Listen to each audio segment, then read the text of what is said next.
Allô tout le monde! Aujourd'hui, je vais vous parler de deux ouvrages que j'ai lus dernièrement et que j'ai pris à la bibliothèque de Saint-Célestin, évidemment. Je vais commencer par celui-ci. Ah, mon dîner est prêt! Euh, j'ai donc pris le livre que vous voyez qui est ici noir complètement, qui s'appelle Fâché noir. Ce sont des chroniques de Stéphane, là, je ne veux pas me tromper parce qu'il y a tellement d'auteurs, Stéphane Dompierre, donc, et non pas Bourguignon.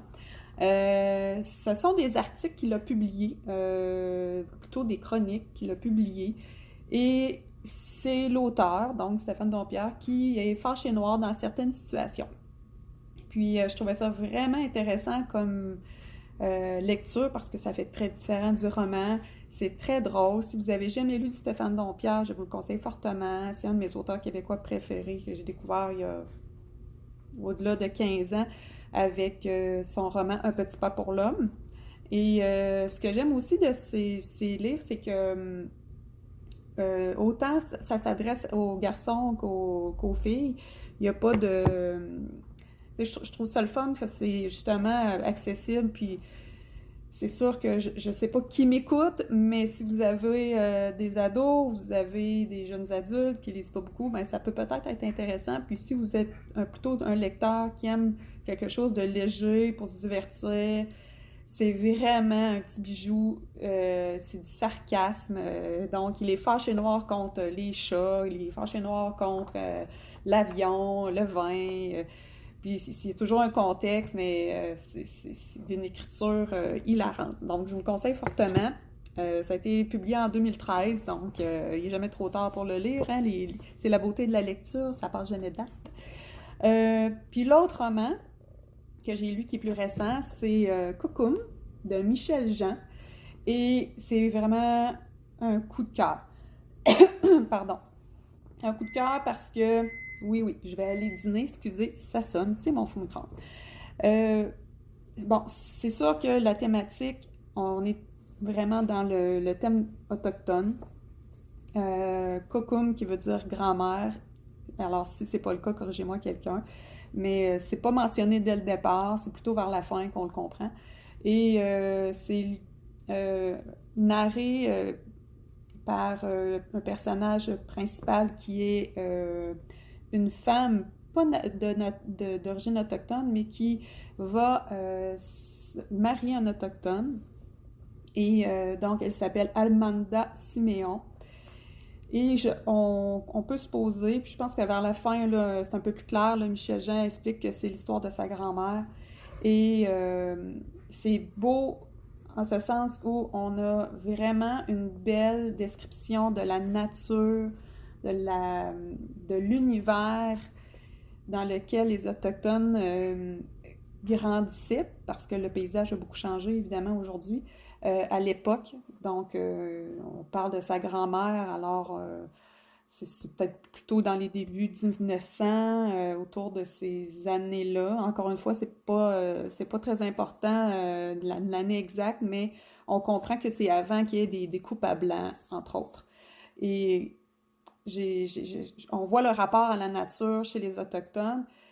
Puis étant soi-même québécois, moi-même, c'est-à-dire québécoise, et que je ne connaissais pas le passé des Autochtones, on est tout de suite plongé dans les valeurs qui leur est chères, et les valeurs qui leur sont chères, pardon.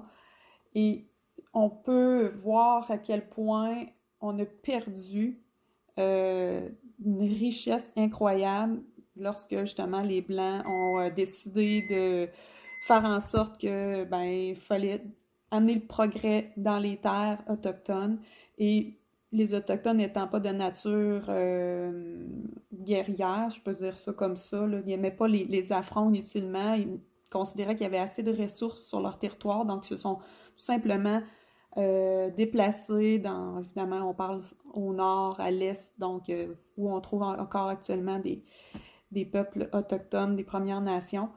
Euh, c'est ça, on s'attache énormément aux personnages, puis beaucoup à la nature, puis au savoir, aux traditions. On veut en savoir plus. Moi, ça m'a laissé sur ma faim. Je veux en savoir davantage. Et le rapport aux Blancs, comment ils l'ont vécu. Donc, on a l'autre côté de la médaille, mais en même temps, on n'est pas... C'est pas aussi un livre il y a de la colère, oui, mais c'est pas accusateur. On n'est pas là-dedans, là. C'est vraiment depuis le début du roman, c'est de l'émerveillement. Puis évidemment, vers la fin, on est un peu plus dans la déception, mais l'essence du roman, je pense, c'est beaucoup plus dans euh, la révélation du peuple autochtone, donc ce qu'il est, puis c'est quoi ses forces. Euh, donc, évidemment, à lire absolument. Je sais qu'il est déjà réservé par quelqu'un, mais ça va se poursuivre. Puis si j'aurais une suggestion à vous faire qui va un peu dans cette thématique-là, c'est Cheval indien. Pardonnez-moi, je n'ai pas le nom de l'auteur, mais c'est un roman aussi qui est très percutant pour savoir le passé des Autochtones. Dans ce cas-ci, c'est un petit peu plus... ça nous ébranle davantage.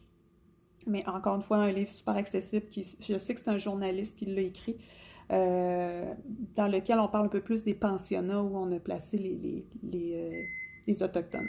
Alors, de belles lectures. Je vous les conseille fortement. Je vous laisse là-dessus.